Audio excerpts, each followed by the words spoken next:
Meu nome é Rubem Machado. Sou engenheiro, mestre e durante mais de 30 anos estive envolvido em gestão de empresas. O objetivo desse material é tratar de alguns aspectos que considero importantes a respeito da reforma tributária.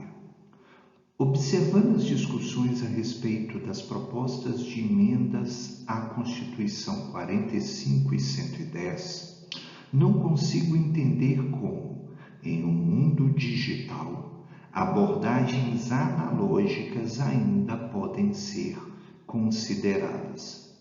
Neste material, procurarei descrever como uma reforma no sistema de tributação pode ser implementado com minimização de muitas ameaças que sempre permeiam as discussões sobre o assunto. Para contextualizar pontos que considero importantes, farei uma proposta de um sistema de tributação que comunga convergências com as PECs citadas, mas tem a real possibilidade de simplificar a gestão do sistema de tributação e também o seu processo de implantação, garantindo segurança e minimizando riscos de desequilíbrios fiscais. É consenso que o país necessita adequar seu sistema tributário por motivos diversos, os quais são senso comum e foco de discussões na sociedade. Também é unânime a ciência de que, se mal feita, entes federativos e a manutenção de suas estruturas e de seus programas podem ter seus financiamentos ameaçados. Da mesma forma, os contribuintes temem que, mais uma vez, tenham aumentado os percentuais a serem transferidos ao Estado. O denominado custo Brasil é uma séria ameaça à evolução do país, uma vez que mina a viabilidade econômica e a competitividade da produção. Neste material, o principal objetivo é apresentar uma proposta de metodologia para se fazer a migração para um novo sistema de tributação com minimização de riscos e, portanto, mais segurança, melhores controles e, muito provavelmente, menos tempo para se efetuar a transição. Para explicar essa possibilidade de realização da transição, far-se-á também uso e ou proposta de uma forma de tributação sobre consumo. Ao final, serão feitas algumas considerações a respeito de alguns pontos que considero importantes, já antecipando algumas questões que eventualmente podem surgir. Aqui, quando se fala em imposto sobre consumo, para ficar bem claro, incluem-se todos os impostos, taxas e contribuições que incidem sobre as transações de compra e venda de mercadorias e serviços. Assim, para que seja desenvolvida a proposta, inicialmente será assumida a criação de um único imposto que incidirá sobre qualquer transação realizada por empresas de comércios, serviços e indústrias. Impostos como ICMS, IPI, ISS, COFINS, contribuição sobre lucro líquido, para citar alguns exemplos, serão substituídos por um único imposto a ser calculado na venda, seja de produtos ou serviços, independente da etapa do ciclo de circulação destes. Esse imposto, por que não dizer, talvez até inapropriadamente único, não incorporará impostos, taxas e contribuições que incidem sobre folha de pagamento, sobre renda, sobre propriedade ou transferências destas, e também aqueles que tenham alguma finalidade regulatória. Para ser mais explícito, impostos, taxas ou contribuições como, por exemplo, IPTU, IPVA, IOF, Imposto de Renda para Pessoas Físicas ou Jurídicas, contribuições para o INSS associadas a pessoas físicas, Fundo de Garantia, continuam como sempre. Dessa forma, uma empresa que atue no comércio, serviço ou indústria terá esse novo imposto associado às transações de compra e venda, com arrecadação periódica, e continuará tendo o imposto de renda anual e com foco no seu lucro. Quando se fala de um sistema de tributação, tem-se de especificar a fórmula de cálculo, a fórmula e a metodologia de recolhimento, a forma como o sistema deve ser gerido, a forma como os valores arrecadados devem ser repartidos. Nos momentos de implantação, tem-se de especificar de forma muito clara como se fará a transição entre um modelo antigo e um modelo novo. Vivemos uma revolução digital em que tecnologias viabilizam um conjunto de opções às vezes inimaginável. Essas tecnologias hoje permitem, por exemplo, lançamentos de notas e cupons fiscais, transações financeiras, como por exemplo o Pix, muitas vezes online e em tempo real.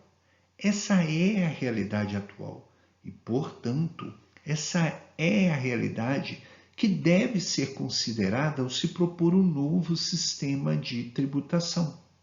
O sistema não pode ser definido apenas como um conjunto de tarifas e formas de pagamento e ou repartição de valores. O sistema deve especificar como será sua operação e como a tecnologia pode ser utilizada para viabilizar eficiência e segurança. A proposta a ser detalhada aqui, imposto, cálculo, forma de recolhimento e forma de implantação, se utiliza do atual grau de evolução tecnológica para poder atender alguns objetivos que podem ser bem interessantes. Objetivos como maximizar a simplicidade, automação, facilidade de gestão e o controle, combate à sonegação, podem ser muito facilitados. Além disso, viabiliza-se efetiva transparência na diferenciação entre preço e imposto. Esta forma de se tributar também viabiliza uma implantação com uma transição mais segura, customizável e com um tempo que pode ser sensivelmente menor do que o esperado com as propostas das PECs 45 e 110. Além disso, pode-se viabilizar o uso da automação para facilitar o recolhimento, a repartição e, não menos importante, a minimização de sonegação. Quando necessário, tem-se facilidade para simulação de eventuais modificações do sistema e seus impactos sobre os diversos pontos de interesse.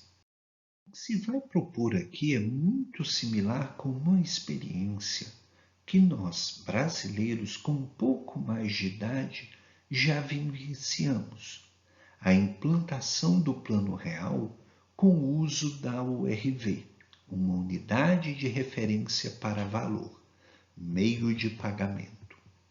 Durante um determinado período de tempo, tivemos duas moedas, uma real, contaminada por um histórico de inflação, e outra paralela, criada para não ser afetada pela inflação e assim viabilizar uma referência de valor mais sólida e ou estável.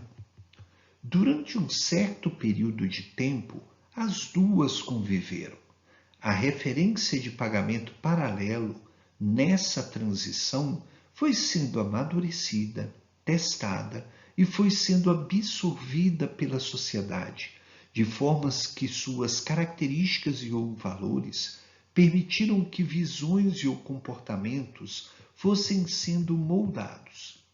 Quando os requisitos especificados foram considerados como atingidos, a moeda paralela substituiu a então vigente, numa transição bem menos traumática e com resultados que até então não haviam sido alcançados por outros planos que visavam combater o hábito irracional e arraigado de se viver em um país com inflação em níveis inadmissíveis. As empresas hoje já se utilizam de alguma forma de conexão com o fisco para a transferência de suas transações comerciais.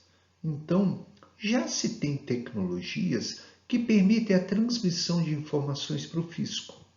Utilizando-se deste mesmo canal de comunicação, pode-se criar um outro sistema paralelo associado à gestação de um novo sistema de tributação. Esse novo sistema pode ser alimentado de forma automática ou, em um caso mais extremo, de forma manual, utilizando rotinas adicionais aos sistemas atualmente vigentes. Assim, durante um certo período de tempo, haverá no país dois sistemas de tributação operando: um real, aquele que temos hoje em dia e que continuará operando de forma oficial, e um outro paralelo, virtual, que estará sendo construído, configurado, testado, avaliado, maturado. Este novo sistema, operando de forma paralela, gerará dados sobre impostos a serem recolhidos, valores a serem repartidos entre os entes federativos e suas destinações especificadas. Assim, durante a transição, sem qualquer ameaça à sociedade, está-se a definir uma nova realidade tributária. Quando considerada madura e satisfatória quanto aos requisitos especificados, o sistema, sendo construído, pode ser colocado em operação de forma muito mais segura e confiável e transparente. A customização do sistema tributário, definição de alíquotas do único imposto, permitirá que a transição seja feita mantendo-se níveis atuais de arrecadação e recolhimento de impostos conforme a regra atual. Durante a transição, entes federativos e contribuintes poderão avaliar, utilizando-se da base de dados sendo construída no sistema paralelo, seus ganhos e suas perdas. Havendo os dois sistemas de tributação, o atual, real e de referência, e o que se encontra em construção, pode-se a qualquer momento se comparar os valores dos dois sistemas e, portanto, fica muito simples atuar nas configurações de alíquotas no novo sistema, de forma que o mesmo produza os mesmos resultados fiscais do sistema atualmente vigente. Importante destacar: uma tributação paralela e virtual não impactaria, durante o período de validação e ou configuração, as operações existentes do sistema atual de tributação e ou recolhimento de impostos. No mundo real, continua-se tudo igual. Entes federativos e empresas continuam como sempre estiveram. No mundo virtual, paralelo, está-se-á configurando uma nova realidade tributária. Dada a simplicidade na tarifação, algo que será defendido mais adiante, e com o uso de tecnologias de automação, os tempos necessários para a preparação de infraestrutura, operação do sistema de forma paralela e, ao final, o tempo de entrada em operação podem ser bem mais reduzidos, quando comparado ao tempo definido nas propostas atualmente em tramitação no Congresso.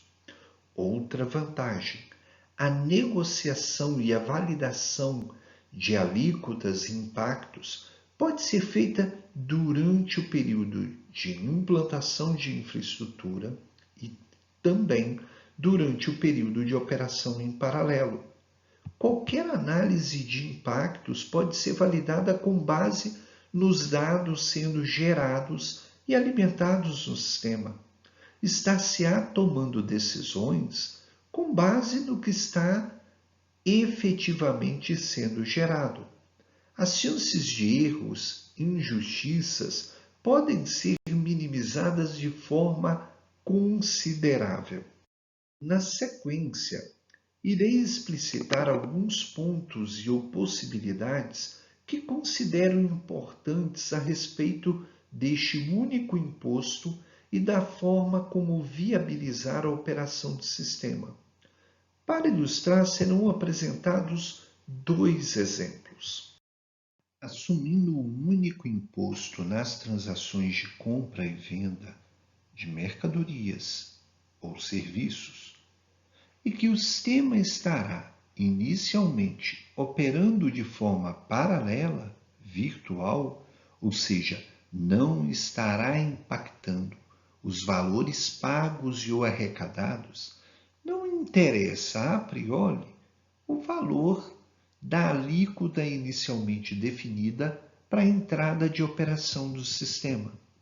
Durante a fase de testes, ter-se-á operando simultaneamente em uma empresa os sistemas tributários atual e o novo. Assim, pode-se comparar custos, arrecadações e, gradativamente, pode-se ajustar a alíquota até que, ao entrar em operação, tenha-se a garantia de que não haverá perda de arrecadação para o Estado e, muito provavelmente, ter-se-á garantia de controle sobre o aumento de impostos sobre as transações comerciais dos contribuintes. Importante destacar, como o preço e imposto estarão bem definidos e, principalmente, a base de cálculo para impostos estará muito bem delimitada, a variação de impactos, tanto para o Estado quanto para empresas, estará muito mais clara. A gestão de custos e a definição de preços por parte das empresas fica muito mais transparente. Assim, pode-se, por exemplo, assumir que o percentual do imposto inicialmente seja de 30% sobre o valor de venda. Este valor não está aqui definido de forma aleatória, com base em informações disponibilizadas pelo IBGE e pelo CONFAS. Percebe-se que este é um percentual próximo à média de arrecadação de estados quando comparamos essa arrecadação com os seus respectivos PIB. Como o imposto proposto não engloba outros associados, por exemplo, aqueles associados à propriedade, pode-se inferir que essa alíquota proposta de 30% é um bom ponto de partida e que, na realidade, o valor a ser aplicado seja inferior a este. Inicia-se a fase de testes com este valor. A base de dados permitirá avaliar as alíquotas que venham a apresentar um melhor índice de custo-benefício com relação a impactos ao longo de cadeias produtivas e na arrecadação. Essas alíquotas otimizadas seriam aquelas a serem utilizadas na fase de efetiva operação do novo sistema de tributação. Toda vez que um produto ou serviço for adquirido, estarão disponíveis na nota de compra o preço do produto, o valor a ser pago como tributo na operação, por exemplo, inicialmente, aquele valor calculado utilizando-se o percentual de 30%. Caso se opte, pode-se inserir no sistema de tributação uma alíquota adicional, que pode ser utilizada para onerar ou desonerar a alíquota principal segundo políticas públicas definidas. Por exemplo, atendimento ou não a requisitos ambientais ou, eventualmente, algum incentivo tributário.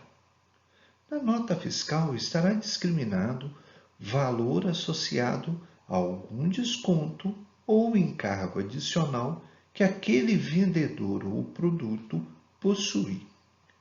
Portanto, tem-se a possibilidade de customização da tarifação para atendimento de alguma condição específica de interesse público e ou social. Por último, tem-se destacado o preço total. Assim, qualquer comprador poderá comparar preços de dois fornecedores e facilmente identificar se a eventual diferença se deve aos preços definidos pelos mesmos ou se a diferença se deve ao fato de que algum deles possui algum incentivo ou penalização fiscal associada a alguma política pública. Assim, independente do ramo de atividade, esse imposto será um percentual do preço de venda. Esse percentual pode ser definido por ramo de atividade ou por tipo de produto ou serviço. Talvez essa, segundo a alternativa, a melhor opção. Duas observações são importantes de serem feitas aqui.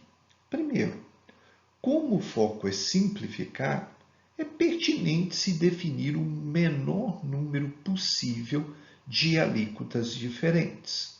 Segundo, pode-se criar percentuais para desonerar ou onerar, cobrados de forma adicional, compatíveis com eventuais políticas públicas.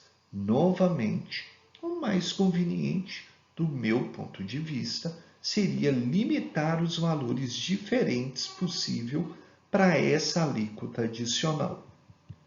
Eventualmente, conforme será melhor explorado mais adiante, pode-se viabilizar sistemas de compensação aos moldes do que ocorre hoje com o ICMS. Essa compensação, embora crie alguma complexidade no sistema, pode se constituir em um importante dispositivo no combate ou desincentivo à sonegação. Inicialmente, valores de PIB e arrecadação de cada um dos componentes da federação podem definir os parâmetros de repartição de arrecadação. Durante a transição, esses valores podem ser ajustados. Assim, quando o sistema estiver em operação, automaticamente os valores de impostos arrecadados podem ser diretamente transferidos. Anualmente, com base em instrumentos pré-definidos, os valores dos repasses podem ser reajustados para que eles tenham a melhor compatibilidade possível com eventuais modificações de conjuntura. A gestão de arrecadação de impostos pode ser centralizada, eventualmente com compartilhamento de gestão por parte de representantes dos entes federativos.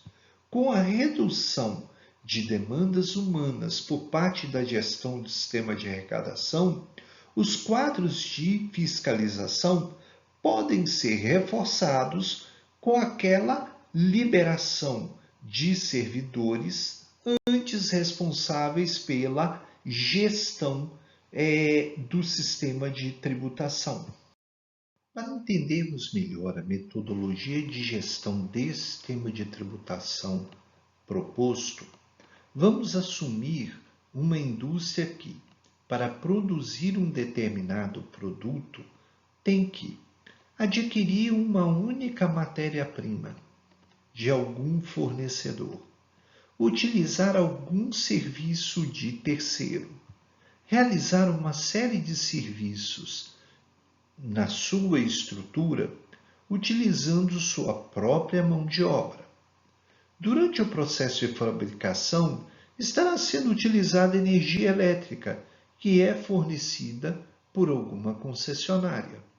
Por último, essa empresa terá que arcar com custos de transporte, eventualmente, tanto nas compras quanto na venda de seu produto final.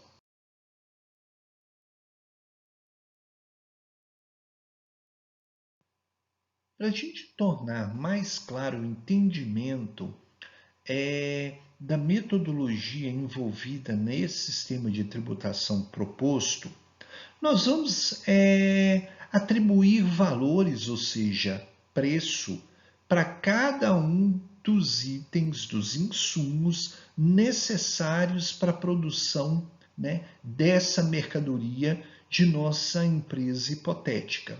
Esses valores eles estão expressos nessa tabela. Tá? Na segunda coluna, nós temos o valor de cada, ou o preço, melhor dizendo, de cada um dos insumos necessários à produção da mercadoria. Tá? Nós vamos assumir que os itens adquiridos, né, externamente, né, vão ter associados a eles um imposto.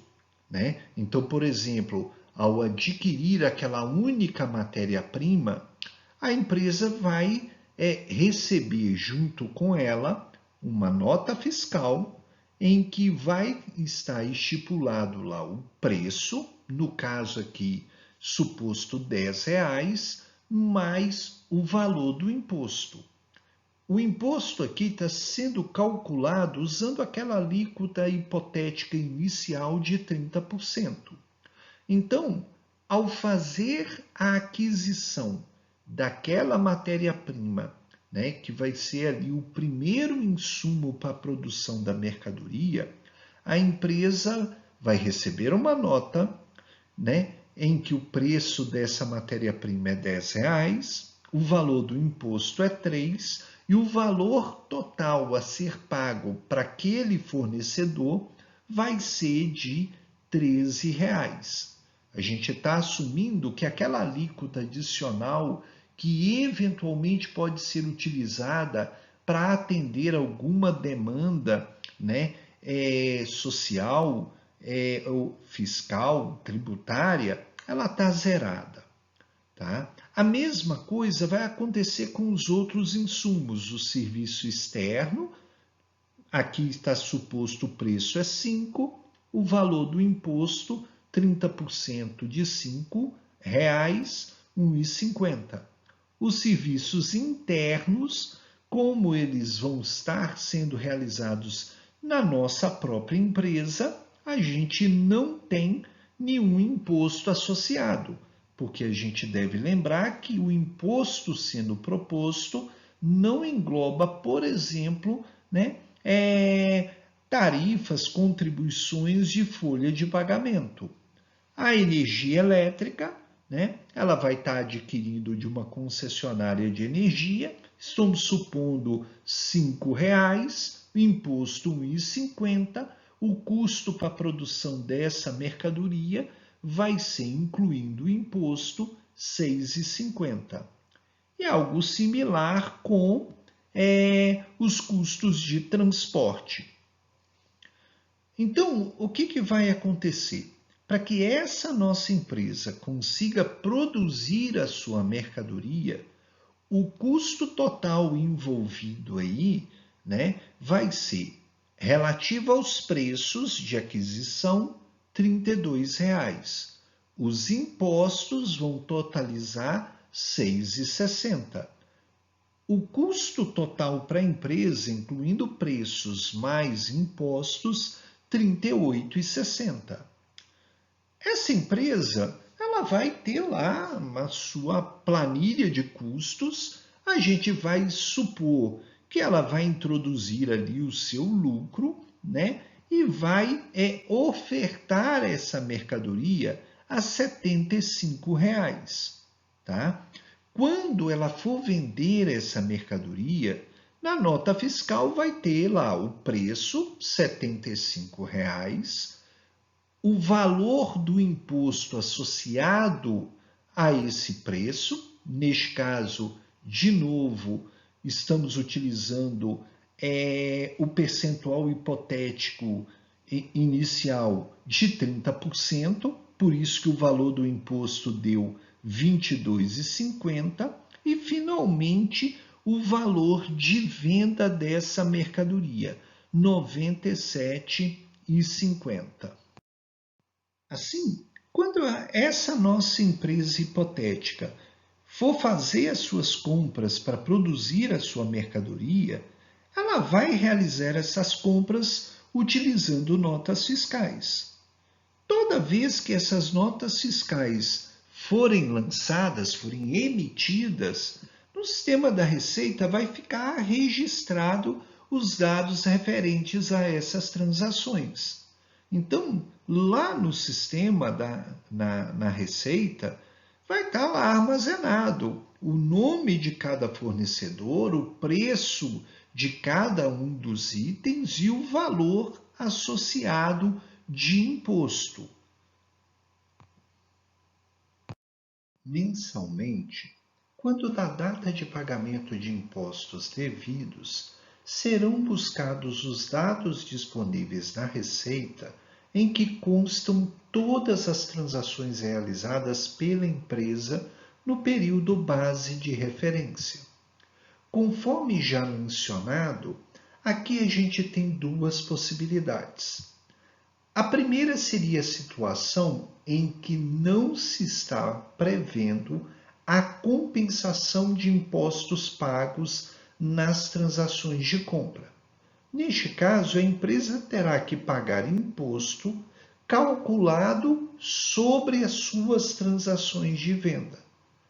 No caso da venda de uma única unidade de mercadoria hipotética, a nossa empresa teria que transferir ao fisco R$ 22,50.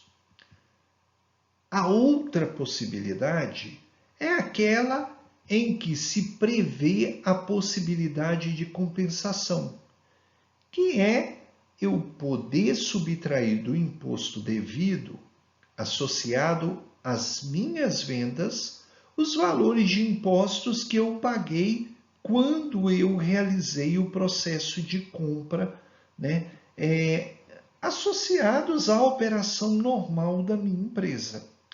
Num segundo exemplo, mais adiante, a gente vai discutir as implicações da escolha de uma ou outra dessas duas opções. Aqui, inicialmente, a gente vai tratar a segunda opção, aquela em que se prevê a possibilidade de compensação. A gente pode ver na tabela que está tentando aí representar os dados obtidos do sistema da Receita. E aí vocês podem ver, né, que associada a algumas transações de minhas compras ou da compra da nossa empresa hipotética, a gente tem aí pendência no recolhimento de impostos. O que significa isso? Significa, por exemplo, neste caso, ao eu fazer a aquisição daquele serviço externo, eu paguei R$ 5,00 pelo serviço, paguei R$ 1,50 para o meu fornecedor associado àquele serviço, ou seja, eu transferi para ele R$ 6,50 e ele deveria ter feito o pagamento desse R$ 1,50 ao fisco. Mas pelo sistema da Receita, ele não fez esse pagamento. O que isso vai significar? Vai significar para a minha empresa que, como esse imposto associado a esse serviço não foi recolhido, eu não vou poder utilizar ele para abater o valor que eu estou devendo ao fisco associado às minhas vendas. aquelas transações realizadas com fornecedores que efetuaram o pagamento dos impostos, eu vou ter lá habilitado um crédito para eu poder conseguir fazer o meu abatimento. Assim, ao calcular o imposto devido, será emitida uma guia com aqueles valores de imposto de venda ainda não quitados pela minha empresa, menos os valores de impostos associados à compra, cujos fornecedores já efetuaram o pagamento do imposto. Nesse exemplo hipotético, em vez dos R$ 22,50 associado à venda dessa minha mercadoria, eu vou poder recolher R$ 18,90, que é os R$ 22,50 menos o total da soma daqueles impostos que eu transferi aos fornecedores e que já foram repassados ao fisco. A priori, pode parecer que essa forma de compensação fica meio injusta. Porém, vamos destacar alguns pontos que podem modificar essa impressão. Primeiro, pode-se verificar que a gestão das transações de compra e venda das empresas ficam todas registradas no sistema da Receita. Isso permite uma gerência e ou capacidade de fiscalização muito mais efetiva. Segundo, com essa centralização dos dados, que não inviabilizam bases de dados locais nas empresas, o sistema fica muito mais simples. Para aquelas empresas menores, fica muito fácil disponibilizar um aplicativo. Algo como acontece hoje com o aplicativo de nota fiscal eletrônica, que é disponibilizado gratuitamente pelo Sebrae. Terceiro, quando uma empresa fica impedida de aproveitar crédito de um imposto que ela já pagou, porque o seu fornecedor não cumpriu a sua obrigação, ela pode ter a possibilidade de escolher outros fornecedores que cumprem as suas obrigações. Assim, tem-se uma interessante ferramenta de desincentivo à sonegação, pois os clientes tendem a buscar fornecedores que vão permitir o aproveitamento de crédito de impostos. Quarto, há possibilidade de, em vendas a prazo, os valores de impostos também serem parcelados, sempre cobrados no período subsequente ao do previsto para o pagamento da parcela. Da mesma forma, abre-se a possibilidade de descontos por antecipação da quitação de tributos. Vamos destacar algumas oportunidades.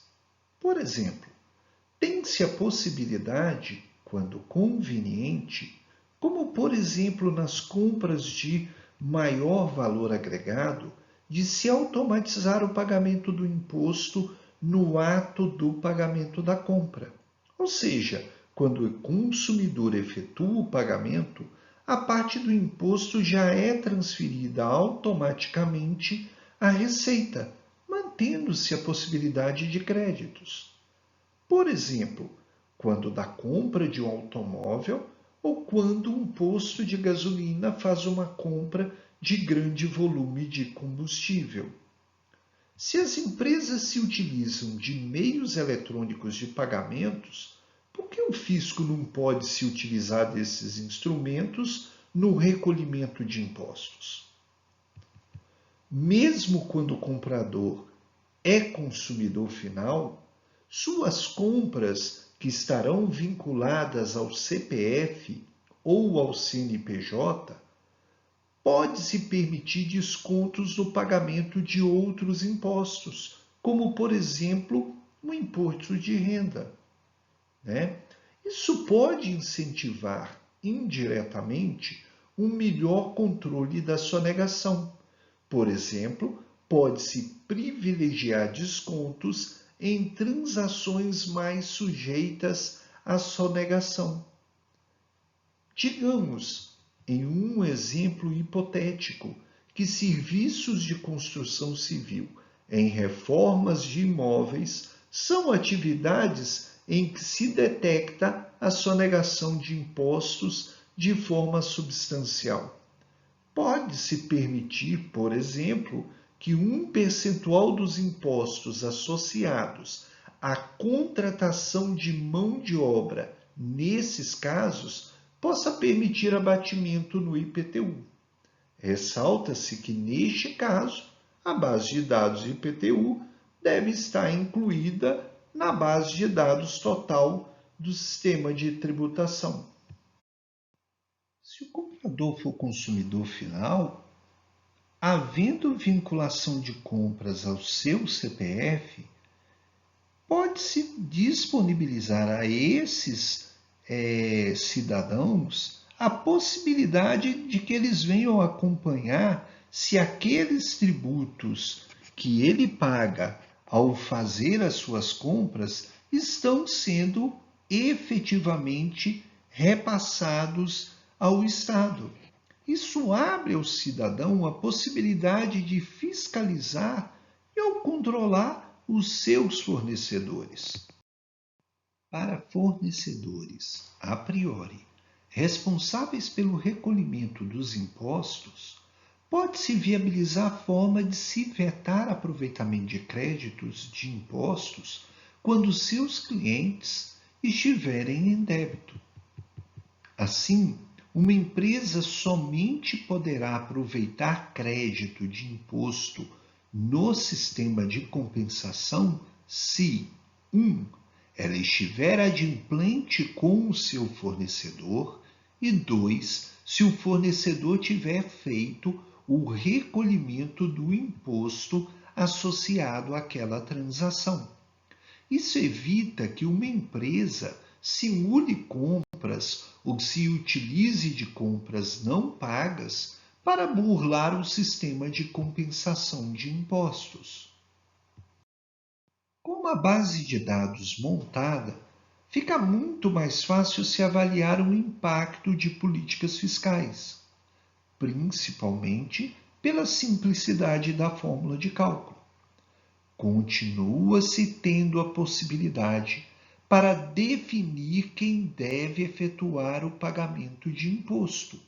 Ou seja, soluções como a substituição tributária, no caso do ICMS, continuam podendo ser adotadas no caso desse tributo. Agora vamos a um segundo exemplo, em que o objetivo é se destacar a diferença entre as duas opções citadas anteriormente, em que em uma não se usa compensação. E assim pode-se conseguir uma configuração de alíquota mais baixa, e na outra se utiliza a compensação, que foi o foco do primeiro exemplo, e conforme apresentado, acredita-se que, embora as alíquotas tendam a ter de ser configuradas em valores mais altos, tem-se uma possibilidade interessante de controle de sonegação. Para isso, será utilizada a cadeia associada à comercialização da gasolina. No exemplo, utiliza-se como referência os anos disponíveis no link apresentado neste slide, que se refere a um período do ano de 2022, no qual as alíquotas de impostos federais estavam zeradas. Neste período em que a gente está usando os parâmetros de referência para o desenvolvimento desse exemplo, o preço do litro da gasolina pura disponibilizada pela Petrobras para os distribuidores era de R$ 2,25. Continuaremos utilizando nesse exemplo a alíquota de referência de imposto de 30%.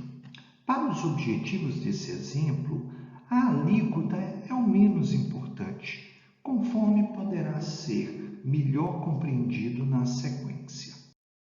Na cadeia da gasolina, o próximo ente é o distribuidor, assumindo que ele será o responsável, por adquirir a gasolina pura e o álcool anidro e realizar a mistura, ele vai ter neste momento dois fornecedores. Ele vai fazer a compra de gasolina pura na Petrobras e nessa transação vai ser recolhido o imposto de 30% sobre o valor pago à Petrobras e ele também vai ter que efetuar a aquisição de álcool anidro, efetuando nessa transação também o pagamento de um imposto com a alíquota de 30%. Em última instância, para o distribuidor, o litro da gasolina já misturada deve sair aí em torno de R$ 4,05. Se a gente assumir que sobre esse preço ele vai efetuar uma majoração de 10%, incluindo aí os seus custos e o seu lucro, a gasolina já misturada, disponibilizada pelo distribuidor aos postos de gasolina, vai ter aí um preço de algo em torno de R$ 4,46. O próximo elemento na cadeia vai ser o posto de combustíveis. O posto ele vai fazer a aquisição da gasolina já misturada junto ao distribuidor e no nosso caso hipotético ele vai estar pagando aí algo em torno de R$ 4,46 por litro, mais 30% deste valor a título do nosso único imposto. Então, o custo de aquisição de cada litro de gasolina junto ao distribuidor para o posto de combustíveis vai ser algo em torno de R$ 5,80. Assumindo que esse posto majore esse preço em 10% para cobrir os custos associados à sua operação, e também incluindo aí um percentual de lucro, ele vai disponibilizar esse combustível, essa gasolina para o consumidor a R$ 6,38. Nos dados disponibilizados na referência citada, destaca-se que, no período de referência, o total de impostos cobrados por litro de gasolina era de 90 centavos. Porém, todos os impostos federais neste período estavam zerados. Vamos assumir que seja definida que a arrecadação mais conveniente por litro de gasolina para os entes federativos seja de R$ 1,90 por litro de gasolina. Nós vamos usar este valor de R$ 1,90 para algumas considerações na sequência. Retomando o nosso exemplo da gasolina, a gente pode observar que nenhuma empresa na cadeia repassou para os seus clientes descontos relativos a compensações, porque afinal de contas não houve compensação de impostos. Essa seria a pior situação para o consumidor final. Utilizando esse imposto de 30% para a gasolina, ao longo de toda a cadeia, a gente teria uma arrecadação total de impostos em torno de R$ 4,19 por litro de gasolina. Se não houver compensação, o percentual de 30%, assumindo que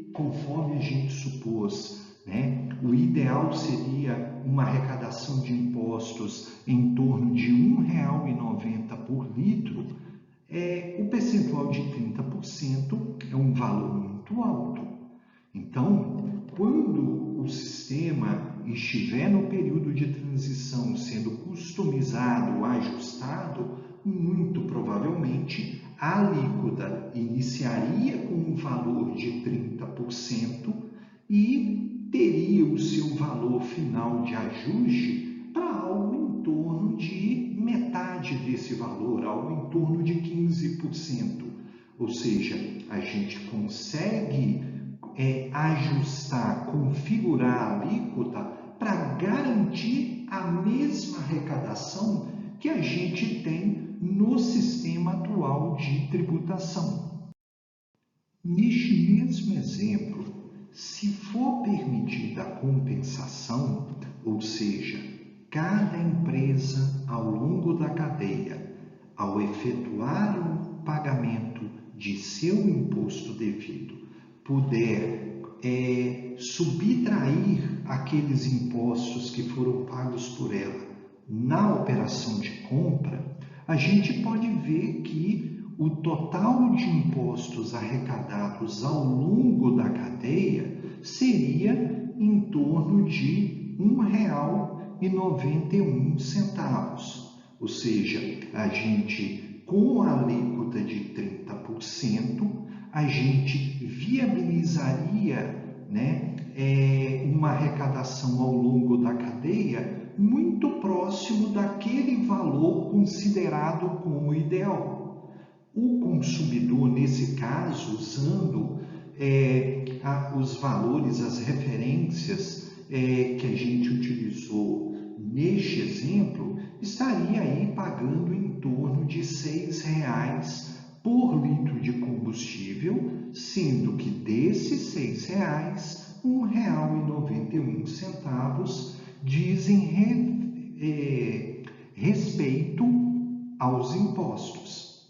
Fica bem claro que, se houver compensação, o percentual de imposto de 30% é aproximadamente o valor ideal de alíquota para este caso. Tanto num caso quanto no outro, o preço do combustível para o consumidor final tende a assumir um valor muito aproximado. Tá? Num caso, a gente usa sem compensação uma alíquota de 15%, havendo compensação, a alíquota provavelmente vai ter que assumir um valor em torno de 30%. Que era o valor inicial admitido nesse exemplo. Conforme procurou-se ilustrar neste exemplo, é perfeitamente possível, durante a fase de transição, se ajustar o valor de alíquota de forma a se garantir a mesma arrecadação do sistema de tributação atualmente vigente. A alíquota única permite transparência. Facilmente se destaca o peso dos impostos no custo final.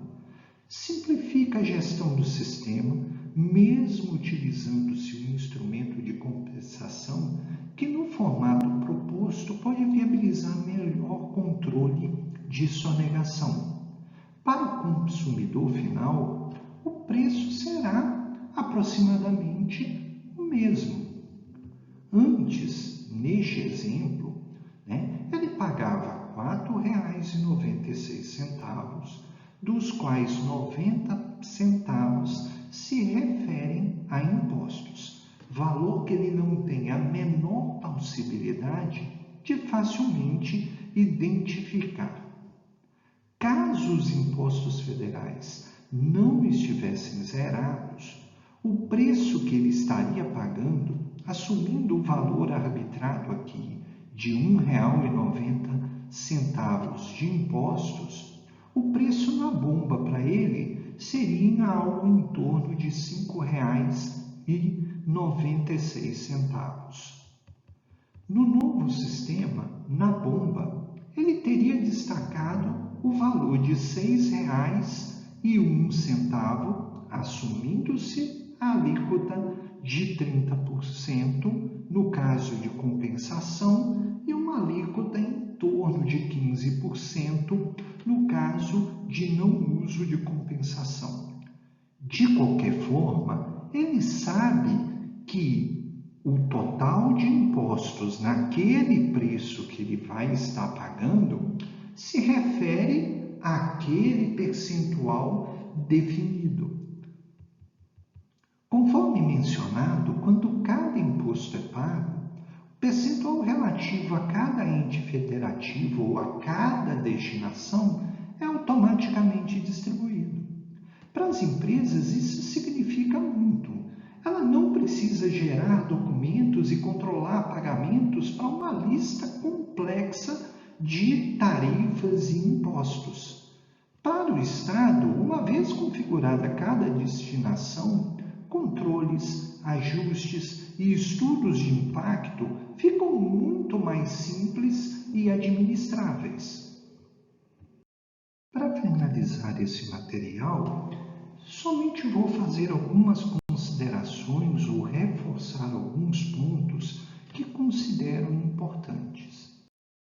Se na nota constam preço e imposto, fica fácil para o consumidor identificar aqueles produtos, serviços e fornecedores que possuem uma cadeia mais eficiente, verificando-se o valor do preço, ou aquela cadeia que possui algum tipo de isenção fiscal, verificando-se as tarifas utilizadas naquela cadeia. A compensação de créditos de tributos por parte das empresas, caso adotada, será automatizada e sempre estará condicionada ao cumprimento do recolhimento do crédito, permitindo-se maior transparência e melhor controle e, eventualmente, adimplência com fornecedores. Isso permite um interessante instrumento de combate a fraudes que se utilizam de notas frias, pois os créditos somente podem ser disponibilizados se os pagamentos aos fornecedores tiverem sido realmente efetuados. O recolhimento de tributos referentes a exportações ficam sob responsabilidade do exportador. Eventualmente, pode-se conceder algum percentual de desconto para esse tipo de transação. Produtos importados terão que recolher, por parte do importador, a alíquota a ser definida, para aquele tipo de produto e ou serviço. E a partir daí, as regras são as mesmas para aquilo que é efetivamente produzido no país, durante toda a cadeia de fornecimento. A repartição entre os entes federativos se dará com base na média histórica de PIB e valores de arrecadação. Assim, pode-se implementar de uma forma dinâmica de distribuição dos impostos arrecadados. A alíquota de 30% definida aqui, ela foi arbitrada. Porém, como a arrecadação dos entes federativos é formada por outros impostos e taxas, muito provavelmente durante a fase de teste de transição, deve haver uma diminuição desse valor percentual de forma a se manter a arrecadação. A gerência associada ao pagamento de tributos, ela pode ser automatizada e simplificada enormemente. Com isso, tem-se uma redução de custos muito sensível tanto para as empresas quanto para o Estado. Conforme ilustrado pelo exemplo hipotético da gasolina, existe real possibilidade de se manter a arrecadação e preços aos consumidores finais, ou seja, é possível se migrar de metodologia de sistema de tributação com minimização de impactos. O sistema paralelo amortiza todos os impactos, flutuações e inseguranças. Um valor alto de alíquota do imposto traduz o custo do Estado brasileiro, associado a um dado conjunto de serviços prestados, e sua redução estará associada à melhoria de sua eficiência. Encerro aqui essa apresentação. O objetivo é contribuir, é abrir discussões e possibilidades. Agradeço a atenção.